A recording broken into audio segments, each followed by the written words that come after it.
अस्सलाम वालेकुम दोस्तों, कैपिटल इनसाइट के एक नए प्रोग्राम के साथ राना उस्मान मुजफ्फर आपकी खिदमत में रेड जोन के बाहर से हाजिर है। रेड जोन की क्या सूरत हाल है। तहरीक इंसाफ ने एहतजाज की कॉल दी है और तहरीक इंसाफ और बानी पीटीआई इमरान खान जो है वो वाजिद है कि एहतजाज ज़रूर होगा। हुकूमत की जानिब से, इस्टैब्लिशमेंट की जानिब से बारहा उनसे दरख्वास्तें की गई हैं कि एहतजाज को मौखर किया जाए, लेकिन इमरान खान की जानिब से एहतजाज को मौखर करने की जो दरख्वास्त है उसको मुस्तरद कर दिया गया है। आगे होने क्या जा रहा है ऐसी सूरत हाल से आपको आगाह करूँगा। जैसे कि इस वक्त मैं रेड जोन के बाहर मौजूद हूँ। रेड जोन के बाहर आप ये सूरत हाल है कि कंटेनर ही कंटेनर मौजूद हैं। चारों तरफ हुकूमत की जानिब से कंटेनर लगा दिए गए हैं। कंटेनर की सिर्फ एक लेयर नहीं बल्कि अब बहुत बड़ी लेयर जो है वो भी लगाई गई है। तकरीबन सैकड़ों कंटेनर सिर्फ रेड जोन के बाहर जो है वो मौजूद है। अब होने क्या जा रहा है ये कहना कबलत वक्त होगा, लेकिन इस वक्त सूरत हाल कुछ यूँ है कि हुकूमत इस पे वाजिद है कि कंटेनर जो है वो लगाए जाएँ और कंटेनर से जो लोग हैं उनको रोका जा सके। अब कंटेनर से लोगों को रोका जा सकता है या नहीं रोका जा सकता ये कहना कबलत वक्त होगा। देखें, हुकूमत की जानिब से जैसे कि कंटेनर लगाए गए, कंटेनर की एक लेयर नहीं बल्कि कई लेयर जो हैं वो लगाई गई हैं। अब यहाँ पर आप देखते जाएं तो कंटेनर ही कंटेनर नज़र आएंगे। ऐसा लगेगा कि आप किसी पोर्ट पर मौजूद हैं। अगर जैसे कि आप किसी जो पोर्ट है वहाँ पर मौजूद होते हैं, जैसे कि आप ग्वादर जाएं, ग्वादर के अलावा कासिम पोर्ट कराची जाएं तो आपको ये सूरत हाल नज़र आएगी। लेकिन इस्लामाबाद इस वक्त कंटेनर सिटी जो है बन चुका है। हुकूमत इस पर वाजिद है कि तहरीक इंसाफ को एहतजाज नहीं करने देना, जबकि तहरीक इंसाफ और इमरान खान की जानिब से जो डायरेक्शन आई है वो भी ये क्लियर एंड कट है कि एहतजाज ज़रूर होगा। अगर एहतजाज के हवाले से कोई भी रहनुमा जो है वो सुस्ती दिखाता है तो उसके ख़िलाफ़ कार्रवाई भी जो है उसका भी हुक्म दिया गया है। जैसे कि अडियाला जेल में एक अहम मीटिंग हुई है अली मीन गंडापुर साहब की, और इसके जो अहवाल है वो सामने नहीं आया, लेकिन जो हमारे ज़राए से हमें चीज़ें सामने आई हैं कि अली मीन गंडापुर साहब को जो है चेयरमैन पीटीआई उनकी जानिब से ये कहा गया है कि आप जो है एहतजाज करने के लिए पहुँचे तो आप लियाकत बाग क्यों नहीं पहुँच सके, क्योंकि हुकूमत की जानिब से जो कहा गया था कि इनको लियाकत बाग नहीं पहुँचने दिया जाएगा। और अली मीन गंडापुर साहब बुरहान इंटरचेंज से ही वापस चले गए थे, क्योंकि बुरहान इंटरचेंज पर कंटेनर मौजूद थे और लोग दरिया पार करके भी, जैसे कि बुरहान इंटरचेंज के करीब अटक का पुल है, अटक का पुल पार करके भी पहुंच चुके थे और पुलिस को पसवा भी कर चुके थे। लेकिन इसके बावजूद जो अली मीन गंडापुर साहब थे वो वापस चले गए थे। अब वो क्यों वापस चले गए थे ये हवाले से कोई बात करना कबलत वक्त होगा, लेकिन ये चीज़ सामने आई कि हुकूमत जो करने जा रही है वो तहरीक इंसाफ भी जैसे कि आपको पता है कि अली मीन गंडापुर साहब जो है उनके बयानात तो ऐसे होते हैं कि जैसे वो इसी वक्त ही इस्लामाबाद को बल्कि पूरे पाकिस्तान को फ़तह कर लेंगे। लेकिन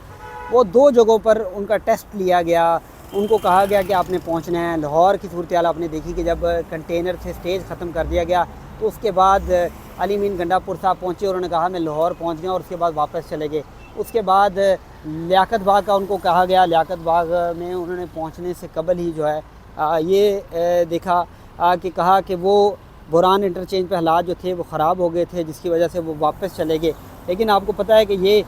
जो सूरत हाल होती है इसमें आपने आगे बढ़ना होता है, और एहतजाज उस वक्त कामयाब जा रहा था क्योंकि अली मीन गंडापुर साहब के साथ हज़ारों लोग मौजूद थे, और जो कंटेनर वगैरह है वो हटाना अली मीन गंडापुर साहब के लिए कोई मुश्किल नहीं था। लेकिन क्या किया गया, जो सूरत हाल हुई वो आपने देखी, और इमरान खान ने इसी बात पर सरजनिश भी की गई है। इमरान खान ने कहा है कि अली मीन साहब आपका जब एहतजाज कामयाब था तो आपने एहतजाज को मौखर क्यों किया, जिस पर अली मीन गंडापुर साहब की जानिब से कहा गया कि एहतजाज इसलिए मौखर किया क्योंकि बैरिस्टर गौहर जो थे उनकी जानिब से ये कहा गया था कि एहतजाज को मौखर कर दो। तो जिस पर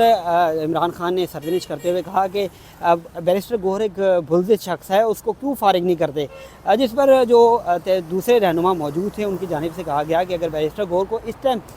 तब्दील किया गया तो क्योंकि इलेक्शन कमीशन में भी कुछ अहम केसेस चल रहे हैं, उस हवाले से भी मुश्किलात में इजाफ़ा हो सकता है। दूसरी तरफ ये भी कहा गया कि अगर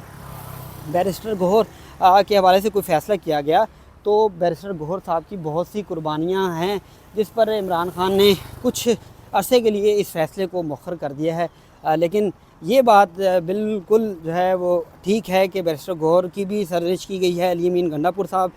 की भी सरजनिश की गई है, और एहतजाज मौखर करने के हवाले से جو فیصلہ کیا گیا تھا جس کی طرف سے بھی موجودہ قیادت جو پی ٹی آئی کی باہر ہے ان کے حوالے سے، تو عمران خان نے سخت ناراضگی کا اظہار کیا ہے اور یہ کہا ہے کہ دن بھر راولپنڈی کے جو لوگ تھے وہ احتجاج کرتے رہے اور مارے کھاتے رہے اور آپ کی جانب سے احتجاج کو مؤخر کر دیا گیا۔ تو اس پر جیسے کہ صورتحال بنتی جا رہی ہے، عمران خان نے اب جو اپنا احتجاج ہے اس کو اس سٹیج پر لے کر جانا چاہتے ہیں کہ جس کو اینڈنگ پوائنٹ بھی کہا جا سکتا ہے، کیونکہ اب جیسا کہ صورتحال ہو چکی ہے، 1.5 سال سے عمران خان اندر ہیں اور قیادت باہر مزے کر رہی ہے، تو اب عمران خان کو کچھ چیزیں جو ہے وہ واضح ہو گئی ہیں اور کچھ پیغامات بھی جو اپوزیشن سننے میں آیا ہے کہ کوئی پیغامات عمران خان کو بھجوائے گئے ہیں جس میں یہ کہا گیا ہے کہ آپ سے بہت سے لوگ آپ کے جو ہیں وہ آپ کے ساتھ مخلص نہیں ہیں، آپ ان کا ٹیسٹ کر کے دیکھ سکتے ہیں۔ اور جیسے کہ عمران خان نے جو احتجاج کرائے ہیں اس میں بہت سے قیادت کے لوگ جو ہے وہ سمجھ لیں کہ ڈسکلوز ہوئے ہیں، عمران خان کے سامنے واضح ہوئے ہیں، کیونکہ کچھ جو تحریک انصاف کے نمائندے ہیں، رہنما ہیں، وہ کچھ ہومیوپیتھک قسم کا ایکشن جو ہے وہ دکھا رہے ہیں، تو اسی حوالے سے یہ صورتحال بنتی جا رہی ہے کہ ہر طرف کنٹینر ہیں، لیکن تحریک انصاف اس پر وزد ہے کہ وہ احتجاج کر کے رہے گی، جتنے مرضی کنٹینر ہوں اس کو پیچھے ہٹایا جائے گا۔ مشینری کے دعوے کیے جاتے ہیں کہ تحریک انصاف مشینری جو ہے اپنے ساتھ لائے گی، لیکن مشینری لانے کے باوجود علی امین گنڈاپور صاحب واپس چلے گئے،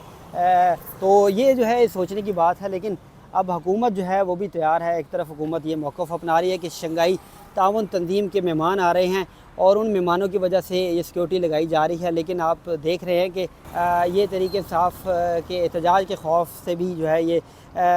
جو کنٹینر ہیں وہ لگائے جا رہے ہیں۔ جیسے کہ آپ کو پتہ ہے کہ ایک طرف قاضی فائز عیسیٰ صاحب آئین کے آرٹیکل 63A کے حوالے سے سماعتیں کر رہے ہیں اور ان سماعتوں کو جلد از جلد سپیڈی جسٹس جو ہے وہ لوگوں کو دینا چاہتے ہیں۔ وہ سپیڈی جسٹس لوگوں کو دی جا رہی ہے یا پھر خود کو دی جا رہی ہے، یہ آپ کے سامنے ہے، اس کا فیصلہ عوام خود کرے گی۔ اور اس وقت آپ یہ دیکھ سکتے ہیں کہ لوگ سڑکیں جو ہیں اس وقت کھلی ہوئی ہیں، لیکن سڑکوں کے ساتھ ساتھ یہ صورتحال ہے کہ اب کسی بھی وقت جو ہے وہ سڑکوں کو بند کیا جا سکتا ہے۔ اگر احتجاج گھمگیر ہوا تو اس کے بعد صورتحال خطرناک ہو سکتی ہے اور لوگ جو ہیں وہ ناراض نظر آتے ہیں حکومت سے، کیونکہ ایک طرف مہنگائی ہے، دوسری طرف روزانہ کی بنیاد پر احتجاج کی کال دی جاتی ہے تو سڑکوں کو بند کر دیا جاتا ہے۔ میں اس وقت ڈی چوک میں ہوں، ڈی چوک میں اس وقت اوپن ہے، لیکن ریڈ زون جانے والے تمام راستے جو ہیں ان کو بند کیا گیا ہے۔ تو اب دیکھنا ہوگا یہ مزید کیا صورتحال بنتی ہے اور مزید حکومت کن کن سڑکوں کو جو ہے وہ بند کرتی ہے، کیونکہ حکومت اس پر وزد ہے کہ وہ سڑکوں کو بند کرے گی اور جو ایکشن ہے وہ تو ضرور لیا جائے گا۔ جیسے کہ لیکن تحریک انصاف اس پہ وزد ہے، دوسری طرف سپریم کورٹ میں اہم سماعت ہوگی، اس کا فیصلہ ہونے جا رہا ہے۔ اب کیا فیصلہ ہوتا ہے یہ بھی کہنا قبل از وقت ہوگا، لیکن یہ آئین کے آرٹیکل 63A جس میں فلور کراسنگ کی اجازت دی جائے گی، اس حوالے سے جو فیصلہ ہے وہ سننے میں آ رہا ہے کہ آج ہی آ سکتا ہے، اور اگر فیصلہ آتا ہے تو حکومت کی کوشش ہوگی، کیونکہ یہ پریڈکشن کی جا رہی ہے کہ 8 اکتوبر تک جو ہے آئینی ترمیم کو پاس کروا لیا جائے گا۔ آئینی ترمیم تب تک پاس نہیں ہو سکتی جب تک تحریک انصاف کے کچھ لوگ جو ہیں وہ توڑ نہ لیے جائیں، ان کو یا پھر پیسوں کی لالچ دے کے یا پھر دباؤ میں لا کر جو ہے وہ ان کا ووٹ نہ لے لیا جائے۔ لیکن تحریک انصاف کی جانب سے بھی ایک اہم اقدام اٹھایا گیا ہے کہ اپنے لوگوں کو انہوں نے گراؤنڈ کر لیا ہے۔ اب گراؤنڈ کہاں پہ کر لیا ہے یہ کہنا جو ہے وہ ٹھیک نہیں ہوگا، کہ کیونکہ یہ جگہ کسی کو معلوم نہیں، لیکن ادارے جو ہیں جس کی جانب سے دباؤ ڈالا جا رہا ہے کہ آئینی ترمیم کو پاس کروایا جائے، وہ بھی انہی کی تلاش میں لگے ہوں گے۔ تو اسی حوالے سے رانا عثمان کو دیجیے گا اجازت، اگلے پروگرام میں پھر آپ کو اسلام آباد کی صورتحال کے حوالے سے اور نئی آنے والی اپڈیٹس کے حوالے سے آگاہ کروں گا۔ اللہ حافظ۔